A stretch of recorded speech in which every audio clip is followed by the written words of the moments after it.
በዘመን ቅብብሎሽ ውስጥ ሰዎች በተለያየ ጊዜ እንግዲህ የሚዝናኑባቸው የመዝናኛ አማራጮች ብዙ ናቸው። ከነዚህ መካከል ቲያትር፣ ሙዚቃ፣ ስፖርት ልናነሳ እንችላለን። ዛሬ ያለ ምክንያት አይደለም ስለ መዝናኛ ጉዳይ አነሳሁት። በአንድ ወቅት ላይ እንግዲህ በጣም ብዙ አድማጮችና አንባቢያን ካነበቡት መጽሐፎች መካከል አንደኛው አሁን በእጄ ያስኩት መከረኞች የተሰኘው መጽሐፍ ነው። የዚህ መጽሐፍ ደራሲ እንግዲህ እውቅ ናቸው። እንግዳችን ማን እንደሆኑ ጥያቄውን ለእናንተ ሰጥቻለሁ። እኔ ግን ወደ መልሶ እሄዳለሁኝ። መልካም ጊዜ እንዲሆንላችሁ እመኛለሁ።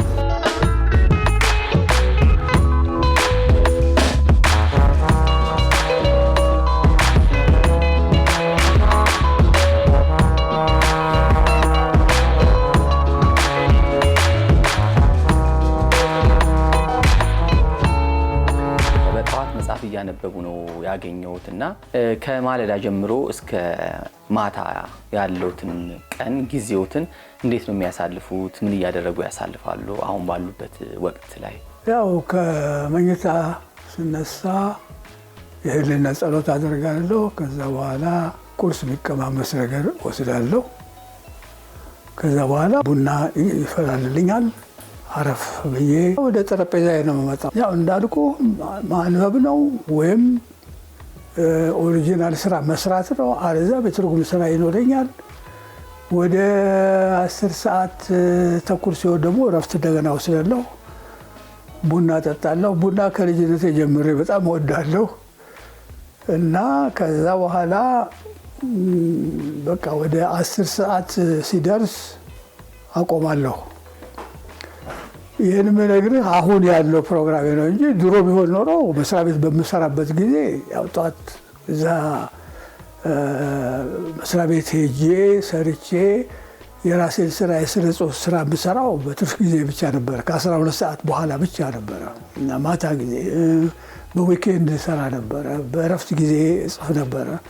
አሁን ግን ያው ያለፉት በተለይ 30 ዓመት ያህል የጡረታ ዕድሜ ከደረስኩ በኋላ በቃ አሁን ያልኩን ነው በየቀኑ የምሰራው ይሄንን ነው። አንዳንድ ጊዜ ደግሞ ወጣ ብዬ ሸርሸር ብዬ የምመጣበት ጊዜ አለ። በአጠቃላይ መልኩ ይኸው ይመስለኛል። እንግዲህ ብዙ አመት በዚህ በጽሁፍ ስራ ላይ በትርጉም ስራ ላይ ቆይታ አድርገዋል እና ብዙ መጽሐፎችን ተርጉመዋል፣ ወጥ ስራዎችንም ሰርተዋል።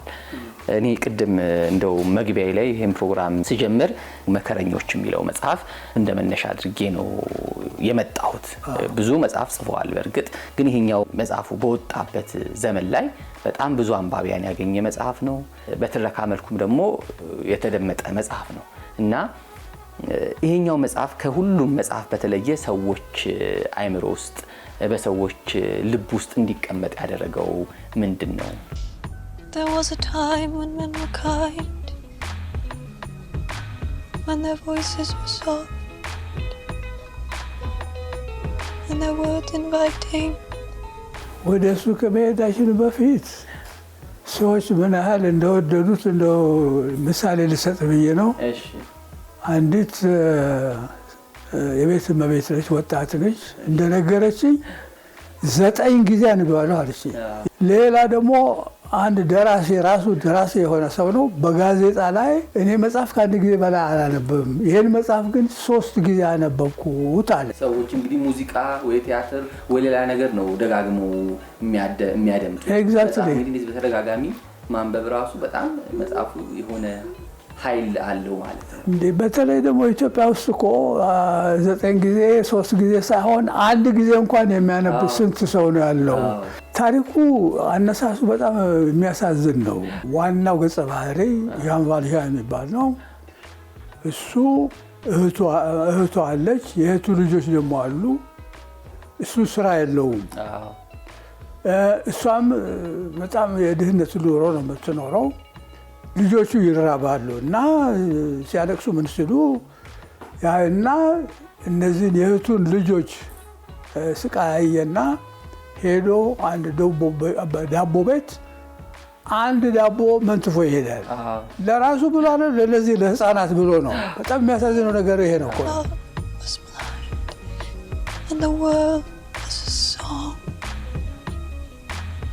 and the soul. ዋናው ጭብጥ የአማርኛ ታሪክ ሆነው ስለ ብዙ ነገር ስለ ፈረንሳይ አብዮት የሚያወራበት ቦታ አለ። ስለ ሊተረሲ የሚያወጣበት ቦታ አለ።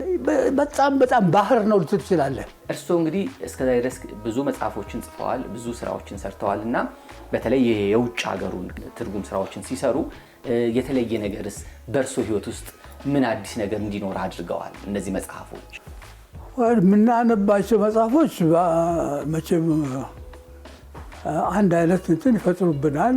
እኔ ስለወደድኳቸው መጽሐፎቹን ስለማደንቃቸው ነው የምተረጉማቸው። ለእያንዳንዳቸው ደግሞ ምክንያት አለኝ። ቴል ኦፍ ቱ ሲቲዝ የቻርልስ ዲከንስ እሱንም ተርጉም ያለው በጣም የምወደው መጽሐፍ ነው። ከተማሪነት ዘመን ጀምሬ ያነበብኩት ነው። የሁለት ከተሞች ወግ ብዬ የተረጎምኩት ነው። እሱ ምክንያት ነበረኝ። ስለ ፈረንሳይ አብዮት ነው። በነገራችን ላይ ደራሲው እንግሊዝ ነው፣ ግን ስለ ፈረንሳይ አብዮት ነው። እኔ እዚህ ሆኜ በእንግሊዝኛ ስለ ኢትዮጵያ አብዮት ጽፌ ነበረ፣ ፋየርብራንድስ የሚባል እሱ መጽሐፍ ውጭ ሀገር ታትሞ ብዙ አይነት ጥሩ አስተያየት የተሰጠው መጽሐፍ ነው። ኢትዮጵያ ውስጥ ግን ሲመጣ ሳንሱር ነበር። በዛን ጊዜ የሳንሱር ክፍል ያዘው። አንድ ኮፒ ኢትዮጵያ ውስጥ ሳይሸጥ ዓመታት አለፉ። ፕሬስ ፍሪደም እስኪመጣ ድረስ ውጭ ሀገር እንጂ ኢትዮጵያ ውስጥ እኮ ማንም አያውቀውም ነበር እኮ። እና መጽሐፌ ስለተከለከለ የእኛን አብዮት ከውጭ ሀገር እንትን ጋር አብዮት ጋር ለማስተያየት እንዲችሉ በማለት ይህንን ቴል ኦፍ ቱ ሲቲዝን በዚህ ምክንያት ነው የመረጥኩት። ሌላው ምዩ ሶስተኛ በጣም እንደው ከነዚህ ባላነሰ ደረጃ ሰዎች የነገሩኝ በጣም የወደዱት መጽሐፍ ነው እሱ። እምዩ ለማዘር የሚል ፐርል በክ ነች፣ ኖቤል ፕራይዝ ዊነር ነች። ሴትዮ አሜሪካዊት ነች። ቻይና ሀገር ነው ገና ከህፃንነቷ ጀምራ እዛ ነው ያደገችው። እና ስለ ቻይና የገጠር ህይወት ነው እንትን የምትለው። በጣም ስትራይክ አደረገኝ። እኔ ሳነበው በጣም ነው የነካኝ። ምክንያቱም እኔ ተወልጄ ካደኩበት አካባቢ ጋራ በጣም ተመሳሰለብኝ።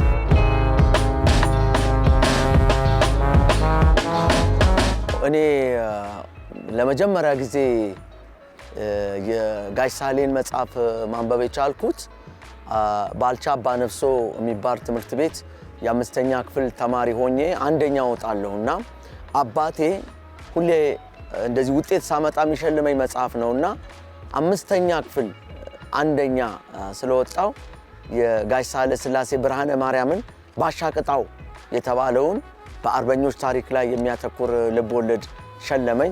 ለመጀመሪያ ጊዜ ያነበብኩላቸውም ለመጀመሪያ ጊዜ ያወቅኳቸውም በዚያ ነው። ከዚያ በኋላ የሁለት ከተሞች ወግን አነበብኩ። እጅግ በጣም ተደነቅኩ እና የሀገር ልጅ በጣም የተንቀጠቀጥኩ ያነበብኩት መጽሐፍ እና ብዙ ስራዎቻቸውን ከዚያ በኋላ ነው ያነበብኩት። የመጀመሪያው ግን ባሻቅጣው ነው።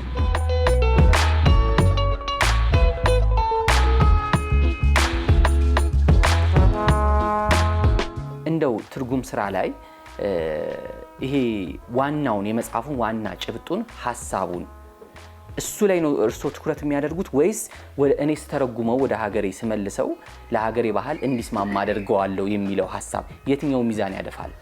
እኔ መጀመሪያ ነገር የደራሲውን ሐሳብ ሳላዛባ በትክክል መግለጽ አለብኝ ብዬ ነው ማምነው። ይሄ ሆኖ ግን ቃል ለቃል ትርጉም ማድረግ ብዙ ስሜት ስለማይሰጥ ከኛ ባህል ጋር አስማምቼ ጣም ባለው ሁኔታ በኔ ስታይል በኔ የቋንቋ አጠቃቀም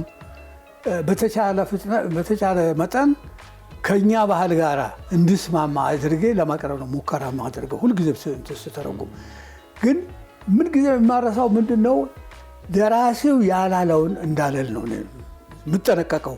እሱ ያላለውን እንዳልጨምርም እንዳልቀንስም ትክክለኛውን ሐሳብ ማንጸባረቅ አለብኝ ብዬ ነው የምነሳው። በትርጉም በኩል በተለይ ኢትዮጵያ ትልቅ ስራ ሰርቷል ብዬ ነው የማምነው እኔ። ምክንያቱም በመጀመሪያ ደረጃ የሚተረጉመው ዝም ብሎ ምንም መጽሐፍ አይደለም፣ የሚወደው መጽሐፍ ስለሆነም ብቻ አይደለም። ለመተርጎም ሲነሳ ደግሞ የትርጉም አይተረጉም። በሩሲያ ቋንቋ ወይ በቻይና ወይ እንደዚህ አይነት ሆኖ በጣም የታወቀ ከሆነና ብዙ በፈረንሳይኛና በእንግሊዝኛ የተተረጎመ ስታንዳርድ ያለው የሚባል ካልሆነ በስተቀር አይተረጉሙም ዝም ብሎ። እሱ ኢንተረስት አድርጎት ከሆነ በዛው ደረጃ። ስለዚህ ምርጫው ከፍተኛ ነው። የእሳቸው መጽሐፍ በጣም በጥንቃቄ ነው የሚመርጡት። በኋላ እንዳወቅኩት የሚረሱ አይደሉም። አንደኛ ቋንቋቸው በጣም የተለየ ነው። እንደውም ከጋሽ ስብሐት ገብረ እግዚአብሔር ጋራ ስለሳቸው ስናወራ ጋሽ ስብሐት ገብረ እግዚአብሔር ኢትዮጵያ ውስጥ እጅግ በጣም የሚያደንቋቸው ሁለት ተርጓሚዎች ናቸው። አንደኛው መስፍን አለማየሁ ናቸው። ሌላው ሳህለ ሥላሴ ብርሃነ ማርያም ናቸው። ሳህለ ሥላሴ ብርሃነ ማርያም ደራሲም ናቸው። ከመስፍን አለማየሁ የሚለዩት ድርሰቶቻቸውም የሚገርሙ ናቸው። በአፍሪካ ቡክ ሲሪየስ የሚባለው ውስጥ የኢትዮጵያውያን ስራ ስትፈልግ የምታገኘው ዳኛቸው ወርቁንና የሳህለ ሥላሴን ልቦለድ ስራዎች ነው። ስለዚህ ዓለም የሚያውቃቸው ወይም አፍሪካ የምታውቃቸው በደራሲነታቸው ነው። እኛ ሀገር ደግሞ ትልልቆቹን ደራሲዎች እንድናውቅ እነ ዲከንስን እነ ፐርልበክን እነኚህ በጣም ትልልቅ ክላሲክ የሆኑ የዓለም ደራሲያንን ስራዎች እየመረጡ ነው የተረጎሙልን። ይሄ እኛ በተለይ አዲስ ለምንነሳው ከሳቸው በተለይ በእኔ ዘመን ለነበርነው የሥነ ጽሑፍ ሰዎች ስንገናኝ የምናወራው ነው። የእኛን የሥነ ጽሑፍ ተሰጥኦ ከሰሩት ታላላቅ አባቶቻችን አንዱ ናቸው እሳቸው። በተለይ ጋሽ ስብሐት ስለ እምዩ ሲያወሩ በቃ ቃላት ያጥራቸዋል። ትርጉም እኮ አይመስልም፣ በቃ ትርጉም አይመስልም። እውነት ነው። እምዩ እንግዲህ በቻይና ገጠራማ አካባቢ ያለች ሴት ታሪክ ነች። የአንዲት ገበሬ ታሪክ ነው። ግን እዚሁ እኛ ሀገር ውስጥ የተፈጸመ እስኪመስለን ድረስ ኢትዮጵያዊ አርጎ የመስራት ችሎታቸው የተርጓሚነት ብቻ አይደለም፣ የደራሲነት ተሰጧቸው ውጤት ጭምር ነው። እንግዲህ ደግሞ እስቲ ወደ ልጅነቱ ደግሞ መለስ ስላርገውትና እርሶ ብዙ አመቶትን እንግዲህ በመጽሐፍ ጽሁፍ በትርጉም ስራ ነው የቆዩትና እንደው የመጨረሻ ውሳኔ ወስነው እኔ በቃ የትርጉም ስራ ነው የምሰራው ደራሲ ነኝ ብለው ያሰቡበት የወሰኑበት ጊዜ መቼ ነበረ? እሱ እንግዲህ ቴል ኦፍ ቱ ሲቲዝ ያልኩ ጊዜ ነው። የመጀመሪያ ትርጉሜ እሱ ነው፣ የቻርልስ ዲክንስ ቴል ኦፍ ቱ ሲቲዝ። እሱን ያደረኩት ብሪቲሽ ኤምባሲ ከአብዮቱ በኋላ ነው። ከስራዬ ተፈናቅሌ ነበረ። ብሔራዊ ሀብት ልማት የሚባል መስሪያ ቤት ነበረ። እዛ ኃላፊነት ቦታ ነበርኩ እና አመፅ ተነሳና ስራ ለቀሁ ከዛ እና የት ሄድኩ? ከዛ በኋላ ብሪቲሽ ኤምባሲ ነው የገባሁት። ብሪቲሽ ኤምባሲ ተርጓሚ ሆኜ ረጅም ጊዜ የሰራሁት እንደው በዛ ነው። 16 ዓመት ነው የሰራሁት እዛ 7 ዓመት ከሰራሁ በኋላ ነው ይህንን ቴል ኦፍ ቱ ሲቲዝን ለመተርጎም የወሰንኩት። ምክንያቱም በቂ እንትን አገኘሁ ኤክስፒሪየንስ በትርጉም ስራ። እዛ መሰራቸው የጽሑፍ ስራዎች አይደሉም። የጋዜጣ ኤዲቶሪያል ሊሆን ይችላል፣ እዛ እንትን ነው ህግ ነክ ነገር ሊሆን ይችላል፣ ኮመርሻል ነገር ይሆናል፣ ነን ፊክሽን የሆነ ብቻ ልቦለድ ሳይሆን ፈጠራ ስራ ሳይሆን መስሪያ ቤቱ የሚፈልገውን በሙሉ እተረጉም ነበረ እና ልምድ አገኘሁ። 7 ዓመት ከሰራሁ በኋላ ነው ለምን የጥበብ ስራ አልተረጉምም አልኩና በፊት እንዳልኩት የፈረንሳይ አብዮት ምን ይመስል እንደነበረ ስለማውቅ ቴል ኦፍ ቱ ሲቲዝን ከልጅነት ጀምሬ የማውቀው ስለሆነ እሱን ልተርጉም ብዬ ትርጉም የጀመርኩት በሱ ነው። የጥበብ ስራ ማለት ነው። ከዛ በኋላ በቃ ቀጠልኩ። በሀሳብ ሲመጣልኝ የራሴ ኦሪጂናል ስራ እሰራለሁ። ትንሽ የሀሳብ ድርቀት ደግሞ ሲኖርብኝ እየመረጥኩ መተርጎም ጀመርኩና እስከዛሬ ድረስ በዚህ ስራ ላይ ነው ያለሁት በሁለቱም። በትምህርት ቤት ቆይታዎት ግን አሁን በተለይ ደግሞ ተፈሪ መኮንን ትምህርት ቤት በነበሩበት ጊዜ ወደዚህ ወደ ጽሁፉ እንደሚገቡ ያስቡ ነበረ? ንባቡ ይኖራል ግን የዛን ጊዜ በፍጹም እኔ ወደ ስነ ጽሁፍ ዓለም የገባሁት እንዴት ነው? በአጋጣሚ ነው ልልህ እችላለሁ።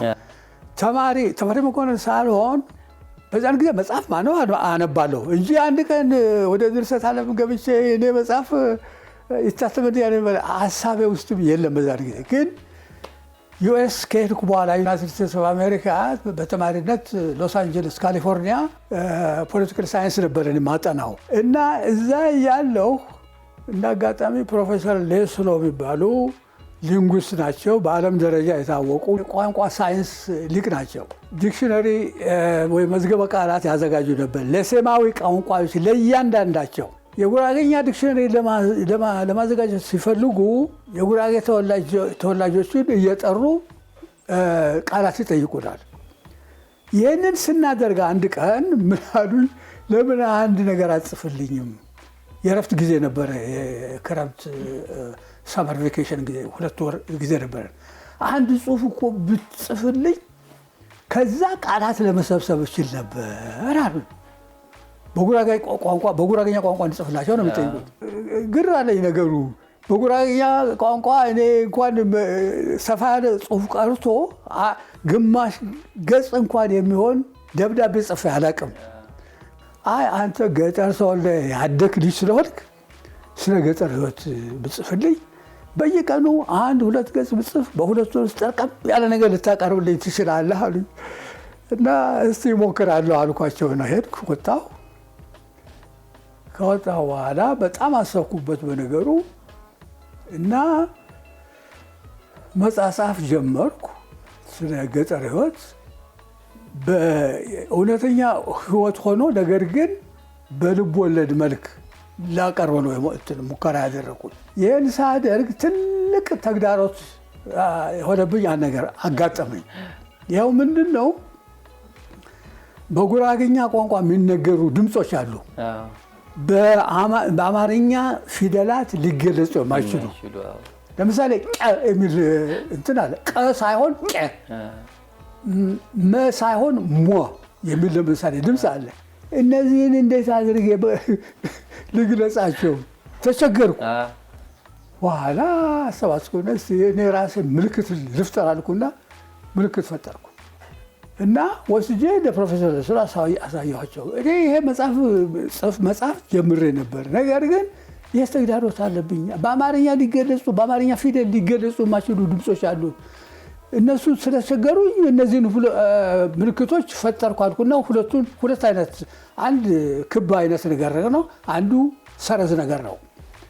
ሂጂ ሳሳያቸው በጣም ደስ ብሏቸው በቃ ብዙ ቀጥላሉ እና ለጉራጌኛ ቋንቋ ፊደል ፈጥራለሁ ባይነኝ እኔ ለመጽሐፉ ለዚህ መጽሐፍ ብዬ እነዚህን ምልክቶች ፈጠርኩና ጽሁፉን ወደ በእጅ ጽሁፍ 80-90 ገጽ ይሆናል።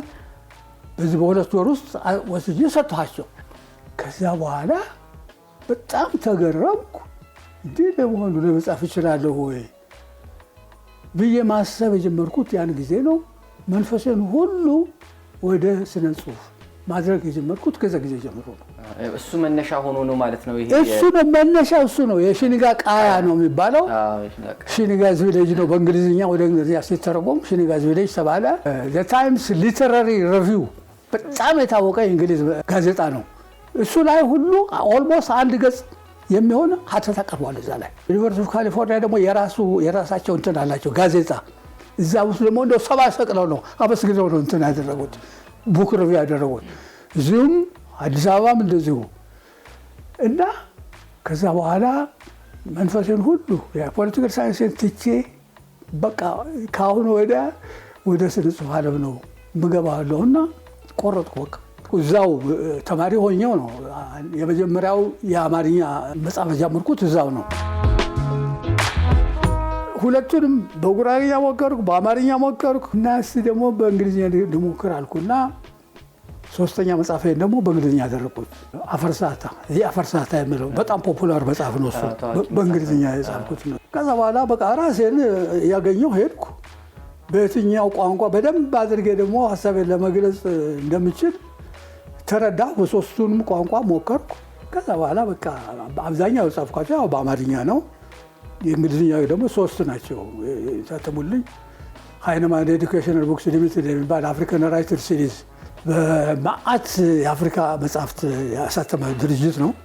እዛ 3 መጽሐፎች ታተሙልኛል። የመጀመሪያው የአፈርሳታ ነው ከኢትዮጵያ እንትን የተባለው። ከዛ በኋላ ዳኛቸው ወርቁም ዘ ሰርቲንት ሰን እሱንም አሳትመዋል።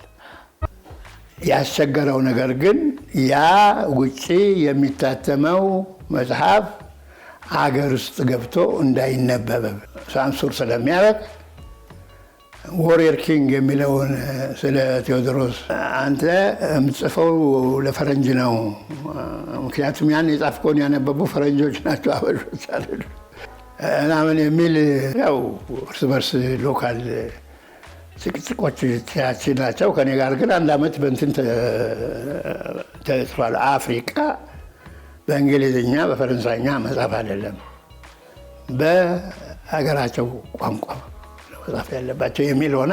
ከዛ እነዚህ የመረጠ ከዛ በኋላ የተረጎማቸውን እኔ በግሌ በጣም እንደ ትልቅ አስተዋጽኦ ነው። እንደውም በመጨረሻ ያሳተመው መጽሐፍ እኔ እንጃ በሌላ እንትን ቋንቋ የአፍሪካ ቋንቋ እንደዚህ የተሞከረ አይነት አይመስለኝም እና ትልቅ አስተዋጽኦ ያደረገው በዚህ ነው ብዬ ነው። በተለያዩ ቋንቋዎች ውስጥ ነው የሚሰሩ ወጥ ስራዎቻቸው። በአሻቅጣ ውስጥ ያየሁት አርበኛ ከልጅነቴም የፈጠረብኝን የቀረጸኝን ሀገርን የማሰብ ነገርን እንዴት አድርጎ ለአገር መሞትን መስዋዕትነትን እንዴት አድርጌ እዛ ላይ እንዳየው ልጅ ሆኜ ነው ያነበብኩት። በአሻቅጣው ከበሩ ላይ ያለው ይሄ አፍሮ ሰውዬ የማየው ያክል ነው የማስታውሰው።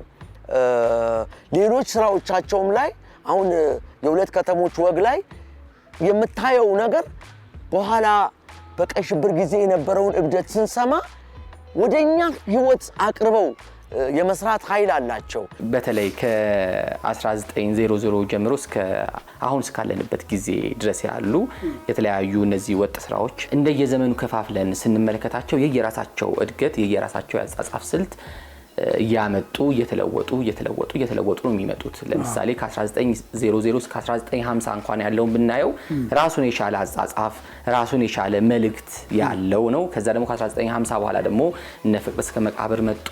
ሌሎችም ረጃጅም ልቦለዶች መጡና እነሱ ደግሞ እስከ 1970 አካባቢ ያለውን አይነት ራሳቸውን የሆነ ቅርጽ ይዛሉ። ከዛ ደግሞ አሁን ከ80ዎቹ በኋላ ደግሞ እስካሁን ያሉ ደግሞ የአጻጻፍ ስልቶች ደግሞ የራሳቸው ቅርጽ ይዘዋልና እርሶ እነዚህን የዘመን መለዋወጥ ላይ ያሉ የአጻጻፍ ስልቶችን እድገቱ እንዴት ያዩታል? እንኳን በዚህ አይነት መልክ ጥናት ሪድ ያላደረኩም ያለ ጥናት ደግሞ መናገር ትንሽ ያስቸግራል። ግን የተጀመረው የመጀመሪያው ልቦለድ የአፈወርቅ ገብረ ኢየሱስ ጦቢያ ነው። ጦቢያ እንዲያውም እሱ መጀመሪያ ልቦለድ ነው ያለው። ቃሉን እንኳን የፈጠረው እሱ ነው፣ ልቦለድ የሚለው ቃል። በኋላ እንደገና ሲታተም በዋና ገጸ ባህሪያቷ ስም ጦቢያ ተባለ እንጂ መጀመሪያ እንደው ልቦለድ ነበር ያለው። እሱን በጣም የሚገርም ነገር በጣም ነው የወደድኩት፣ እጅግ በጣም ነው የወደድኩት። ትምህርት ቤትም ሆነን በክፍል ውስጥ እንድነበብ ተደርጎ ነበረ። በደንብ ነው የማውቀው እሱ ነው። እና እሱ ነው ዘመናዊ ልቦለድ የጀመረው እሱ ነው። ከዛ በኋላ ሌሎች ተከታትለው መጥተዋል። ሜጀር የሚባሉት አንዱ አርአያ ነው፣ የግርማቸው ተክለሐዋርያት። እሱ ትንሽ እኔ ክሪቲሲዝም አለኝ፣ ግን ሰፋ ያለ ልቦለድ ያ መጽሐፍ ነው። በጣም ሰፋ ያለ ነው፣ ረጅም ልቦለድ ነው። እሳቸው ያተኮሩት በሀሳብ ነው። ሶሻሊስት እንትን የነበራቸው ይመስለኛል። ፍልስፍና ይከተሉ ነበር ይመስለኛል። በዳያሎግ ፎርም ነው ያቀረቡት እና በጊዜው በጣም የተደነቀ መጽሐፍ ነው መጽሐፉ። ከዛ በኋላ ያው ብዙ መጽሐፍት ወጡ። ከዛ በኋላ አንድ ላንድ ማርክ የምንለው ያው ፍቅር እስከ መቃብር ነው። እሱ ባህር ነው። እኔ እሱን መጽሐፍ ከውጭ ሀገር ልቦለዶች እንጂ ከኛ ልቦለዶች ጋር በእውነት ማስተያየው አይደለም። በጣም ከፍ ያለ መጽሐፍ ነው። በአት ናቸው እኮ ከዛ በኋላ ዘመናዊዎቹ የነ ብርሃኑ ዘሪሁን፣ የበዓሉ ግርማ እና እድገት አለ ብዬ ነው የማምነው። የድሮቹና የአሁኖቹ አንድ አይነት አይደሉም። እየተሻሻለ መጥቷል። አሁን ደግሞ ሌላም አይነት የሞከሩ አሉ። ግን ወደፊት የምናየው ነው እንግዲህ እሱ ምን ያህል ሰክሰስፉል እንደሚሆኑ።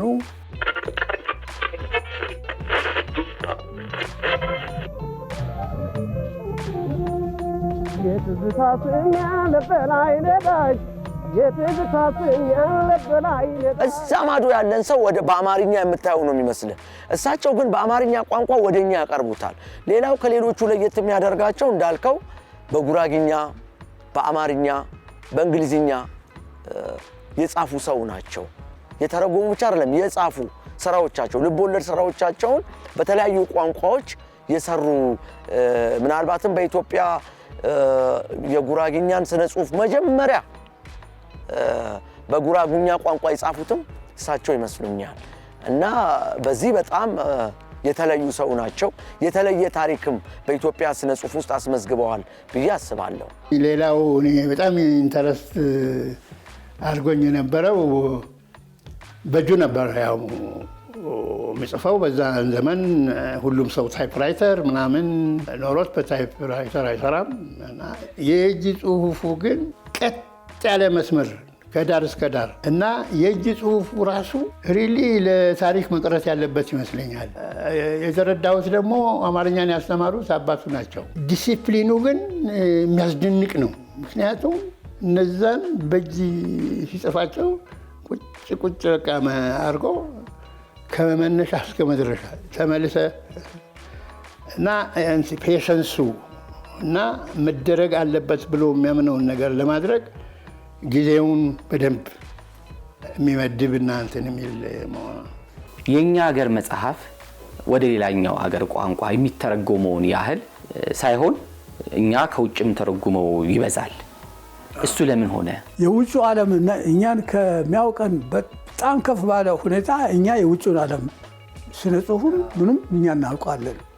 ምክንያቱም ያው የትምህርቱን ፖሊሲ በእንግሊዝኛ ስለነበረ እኛ እኮ አሁን ሃይ ስኩል እና ኤሌመንተሪ ስኩል እኮ የአማርኛ መጽሐፍ እኮ የምትላቸው በጣት የሚቆጠሩ ነበሩ እኮ። በእንግሊዝኛ ነው እኮ ነው የምናነበው የነበረው። በሙሉ እንደዚያ ነበረ። ብዙ አመት ነው እንግዲህ እዚህ ስራ ላይ ቆዩት። በጣም ብዙ አመት እንግዲህ የእድሜዎትን አብዛኛውን ክፍል እዚህ ስራ ላይ ቆይተዋል። አሁን እድሜዎት ስንት ሆነ? እኔ እድሜ ያለፈው ኦገስት ያለፈው ነሐሴ 90 ዓመቴን አከበሩልኝ። ይሄ የድርሰት የጽሁፍ ስራ ውስጥ እንግዲህ ሰው የሚፈልገውን ይጽፋል፣ የሚያስበውን ወደፊት የሚያስበውን ይጽፋል፣ ያለፈበትን ታሪክ ይጽፋል። በዚህ ውስጥ እንግዲህ የሰው ጉዳይ ነው ብዙ ጊዜ የሚነሳው። በጽሁፍ ስራ ውስጥ ህይወት ራሱ አስተምራውታለች። ከዛ ውጭ ግን መጽሐፍ ውስጥ ደግሞ ብዙ ታሪኮች ይተላለፋሉ። አሁን እንዳነሳ ነው ብዙ ሀሳቦች ይነሳሉ። ዋናውም ጉዳይ ሰው ነው በመጽሐፍ ውስጥ እና እርስዎ በግሎ ሰው ምንድነው የሚፈልገው ብለው አሰቡ? ነው ምንድነው ሰው እየፈለገ ያለው ነገር? ስለሱ በነገራችን ላይ አንድ መጽሐፍ እኔ የጻፍኩት አለ፣ የእሳቤ ሰዎች በኢትዮጵያ የሚል አልታተመም። ውል ከተፈራረምን አሳትመዋለሁ ብሎ የወሰደ ሰው አለ። አሁን ወደ 5-6 ዓመት ሆኗል።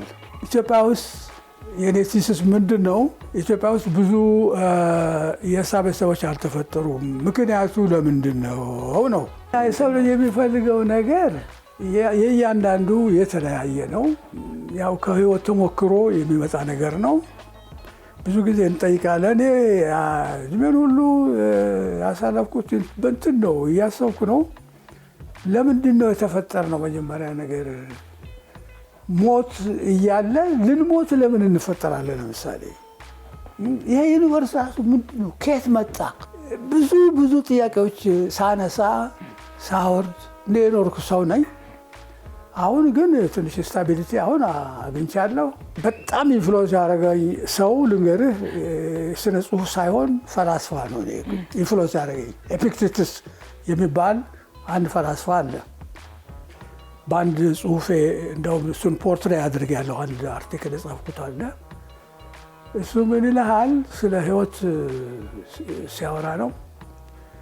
መጀመሪያ ነገር አንዳንድ ሰዎች እግዚአብሔር የለም ብለው ያወራሉ። በፍጹም ስህተት ነው ይላል። እግዚአብሔር አለ ያለ ጥርጥር አለ ይላል። ምክንያቱም ይላል አንዳችም ነገር ያለ ምክንያት አይፈጠርም። ለምሳሌ ይላል ይሄ ጠረጴዛ ተሰርቷል። ጠረጴዛ ነው አይደለም? ከየት ነው ይሄ ጠረጴዛ? ራሱን እኮ አልፈጠረም፣ አልሰራው። ራሱ ተሰርቶ የተቀመጠ ነገር አይደለም። አንድ ሰሪ አለው ይላል። ሰሪው ደግሞ ምክንያት አለው። ለምንድን ነው ይህን ጠረጴዛ የሰራው? 4 ማዕዘን ያለው እግር ያለው ፐርፕስ ደግሞ አለው ልጽፍበት ብለህ የምትሰራው ነገር ነው። የሱም የዚህ ጠረጴዛ መኖር ሰሪ እንዳለ ይነግርሃል። ነገር ግን ከነዚህ ውጭ ይሄ እንደ ምሳሌ ነው የሰጠው። ከዚህ ውጭ በተፈጥሮ ሳይሆን ሰዎች በምርጫቸው የሚያደርጉት ነገር አለ። ለምሳሌ አንድ ሰው ገበሬ ለመሆን የሚፈልግ አለ፣ ነጋዴ ለመሆን የሚፈልግ አለ፣ ተምሮ ደራሲም ለመሆን የሚፈልግ ይኖራል። እና ይሄ በእያንዳንዳችን ምርጫ የሚወሰን ነገር ነው። እነዚህን ሁለት ነገሮች ለይተህ ካወቅ በተፈጥሮ ያሉና በምርጫ ላይ ያሉትን ለይተህ ካወቅ ብዙ ችግር አያጋጥምም። አንተ ልትሰራው የምትችለው ከተፈጥሮ ውጭ ያለው በአንተ ምርጫ ላይ የተመሰረተው ነገር ብቻ ነው። ይህን ካወቅ የፈለገውን ትሆናለህ፣ የፈለገውን በፕሮፌሽን ትወስዳለህ። ልንቀሳቀስ ብል አሁን ከዚህ ተነስተህ ፒያሳ ልሄድ ብትል ትችላለህ፣ ነፃ ነህ፣ ጥሩ ህይወት ልትኖር ትችላለህ። ይህን ግን መገንዘብ አለብህ ይላል። እነኚህን ታላላቅ ሰዎች እንደሚገባን እኛን የፈጠሩ ሰዎች ናቸው። መንገድ ላይ እኔን የሚያቀኝ ሰው ሳህለ ሥላሴን አያውቅም። የኔ ትልቅ ሰው ግን ሳህለ ሥላሴ ናቸው፣ አዲስ ዓለማየሁ ናቸው፣ ሌሎቹ ናቸው። እና ብዙ እንደዚህ ትልልቅ ሰዎቻችንን የሚገባቸውን ያክል ተገቢ ትኩረት ወይም ዕውቅናና ምስጋና አላገኙም። ለዚህ ብዙ ምክንያቶች አሉ። አንዱ ሚዲያውስ እንደሚገባ ያውቃቸዋል ወይ ነው። ሚዲያው ትልቅ ሚና መጫወት ያለበት ይመስለኛል። ይሄ ነገር ተጠናክሮ ሲቀጥል ታላላቆቻችንን ይከብራል። አሁን እናንተ የአዲስ አበባ መስተዳድር አስቦ ሆን ብሎ እሳቸውን ለማግኘት እንደመጣው ሆን ብሎ ያልኩበት ምክንያት አንዳንድ ጊዜ ሌሎች ታዋቂ ሰዎች ሲነሱ በእግረ መንገድ የሚነሱ ሰዎች ስለሆኑ እንደዚህ ሆን ብሎ በትጋት የሚሰራ ሚዲያ ሲኖር የበለጠ ዕውቅና ያገኛሉ ብዬ አስባለሁ።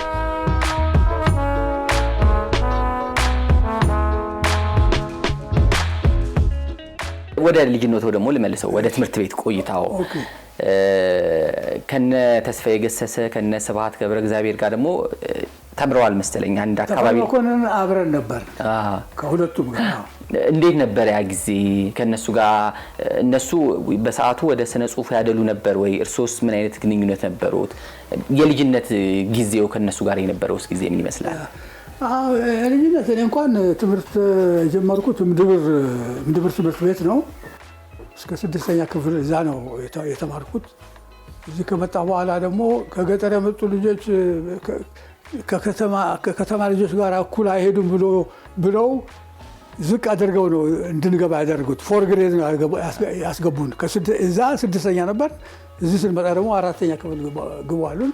ከዛን ጊዜ ጀምሮ ነው ከእንትና ተስፋዬ ገሰሰ እና ስብሐት ገብረ እግዚአብሔር ከዛ ጊዜ ጀምሮ አብረን ነው የተማርነው። ጥሩ አስተማሪዎች ነበሩን። ሪሊ ተፈሪ መኮንን ትምህርት ቤት እያለን እና ሁላችንም እናነብ ነበር።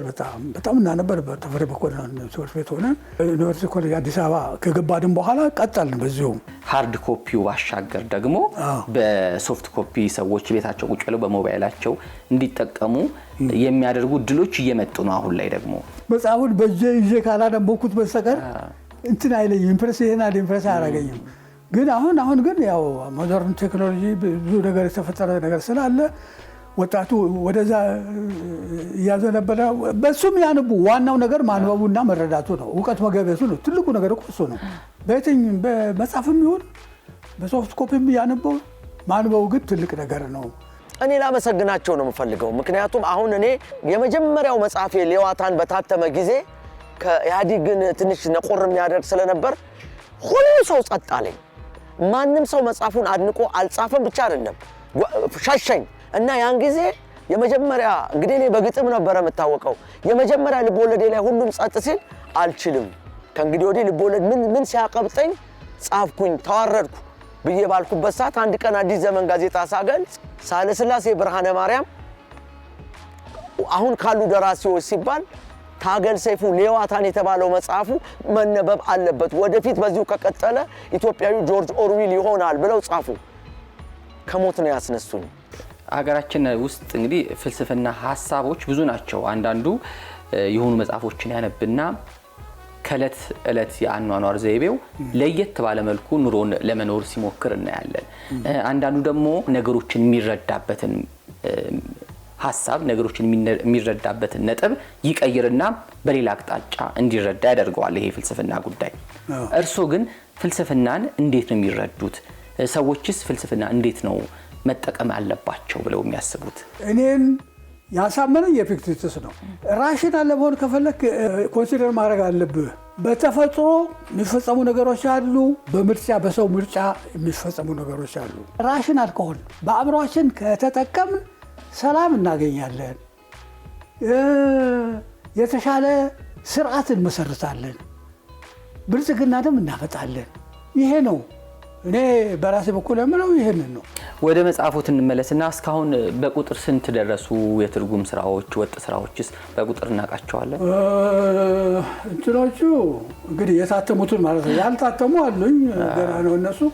የታተሙት ኦሪጂናሉ ወይም ወጥ ስራዎች 8 ናቸው። ትርጉሞች 10 ደርሰዋል። አሁን በጠቅላላ 18 ይመስለኛል። አንድ ደግሞ ገና የጨረስኩት ነው ታይፕ እንዲደረግ ሰው ወስዶልኛል። ታይፕ እየተደረገ ታይፒስቷ ጀምረዋለች ይሆናል ብዬ ተስፋ አደርጋለሁ። እሱ እንትን ነው፣ ስለ ጉራጌ ብሔረሰብ ነው። ታይፕ ከተደረገ በኋላ እንትን ካገኘው አሳታሚ ካገኘው እሱ የሚወጣለ። በእንግሊዝኛ የጻፍኩትና ያስቀመጥኩት ደግሞ አንድ ሙሉ እንትን አለ። ከፋየር ብራንስ በኋላ የፋየር ብራንስ ሲኩዌል ነው ለማለት እችላለሁ። ከአገር ውስጥም ከውጭ እንግዲህ የተለያዩ ደግሞ ሽልማቶችን አግኝተዋል። እስቲ ስለነሱ ሽልማቶች እናንሳ። ትልቁ ሽልማት እንግዲህ የስነ ጥበብና የሚዲያ ሽልማት የሚባል ነበረ። 2 ጊዜ ብቻ ነው የሰጡት። የመጀመሪያው ተሸላሚ ሲሳይ ንጉሱ ነው። መጀመሪያ በስነ ጽሁፍ የተሸለመው እሱ ነው። በሁለተኛው ወደ እኔ የተሸለምኩት እና በጣም ነው ያስደሰተኝ። እንደው በቃ ኤንከሬጅመንት ሰጠኝ። ስራ ታወቀልህ ማለት ነው። ተመልካች አለ፣ አይዞ ሂድ ቀጥል የሚል አይነት ስሜት የሚሰጥ ነገር ነው። የመጀመሪያ ሽልማቴ እሱ ነው። ሌላ የምታያቸው ሽልማቶች ደግሞ አሉ። 3 ሽልማቶች አሉ። አንዱ ከአሜሪካን ሀገር አንድ ኤንጂኦ ነው የሸለመኝ። ይሄኛው ደግሞ የጉራጌ ብሔረሰብ እውቅና ለመስጠት ብለው ይህን ያደረጉልኝ ሰጥተውኛል። የወዲያኛው ደግሞ የአንድ የንባብ ማህበር አለ፣ እነሱ ናቸው የሸለሙኝ እሱን። የወልቂጤ ዩኒቨርሲቲም የክብር ዶክትሬት ሰጥተውታል። ወልቂጤ ዩኒቨርሲቲ ደግሞ በጣም ያከበረኝ ደግሞ የወልቂጤ ዩኒቨርሲቲ ነው፣ የክብር ዶክትሬት ሰጥቶኛል። በጣም ነው ማመሰግናቸው እነሱ ነው። አሁን ለሚመጡ ወጣት ጸሐፊያን የሚያስተላልፉት መልእክት? ለመጻፍ አምቢሽን ያላቸው ወጣቶች መጀመሪያ መጽሐፍ ያንቡ ነው የሚለው። በሰፊው ያንቡ በተቻለ መጠን። ከዛ በኋላ ደግሞ ያው ኤክሰርሳይዝ ማድረግ ነው፣ መለማመድ። እሱ ብቻ ሳይሆን ለምሳሌ 2 የሚተዋወቁ ጓደኛሞች ይኖራሉ። ደርስ በርሳቸው በየቀኑ ባይሆን በየሳምንቱ ወይም በየወሩ ደብዳቤ ቢጻጻፉ ስለ ራሳቸው ስለሚያውቁት ነገር በዕለት ተዕለት ህይወታቸው ስለሚያውቁት ነገር ደብዳቤ ቢጻጻፉ ለምሳሌ ለ3 ወር ድረስ ቢጻጻፉ ልምዱን ያገኛሉ። ዋናው ነገር የመጨረሻውን ጥራት ያለው ነገር ሰሩ ማለት ሳይሆን የመጻፍ ልምድ እንዲያዳብሩ ይረዳቸዋል። ሁልጊዜም የማታውቀው ነገር አለ፣ ሁልጊዜም የምትማረው ነገር አለ። ይህንን በአእምሯቸው ቢያሰፍሩና ይህን ቢያደርጉ ለወደፊቱ በጣም ይጠቅማቸዋል የሚል እምነት አለኝ። በጣም ነው የማመሰግነው ስለነበረን ቆይታ ጋሼ። እሺ እኔም እጅግ በጣም ነው የማመሰግነው ይህን እድል ሰጠኝ ከኦዲዮስ ጋር ስላገናኛኝ ከልቤ አመሰግናለሁ። እሺ በጣም እናመሰግናለን። ተመልካቾቻችን እንግዲህ በአዲስ እንግዳ ፕሮግራም እስካሁን ያደረግነው ቆይታ ይህን ይመስላል። ሳምንት ደግሞ ከሌላ እንግዳ ጋር ተመልሰን እንገናኛለን። ሌሎች አዲስ ሚዲያ ኔትወርክ ዝግጅቶቻችን ግን የሚቀጥሉ ይሆናል። እኛ ግን ከወዲሁ እንሰናበታለን። መልካም ጊዜ ይሁንላችሁ።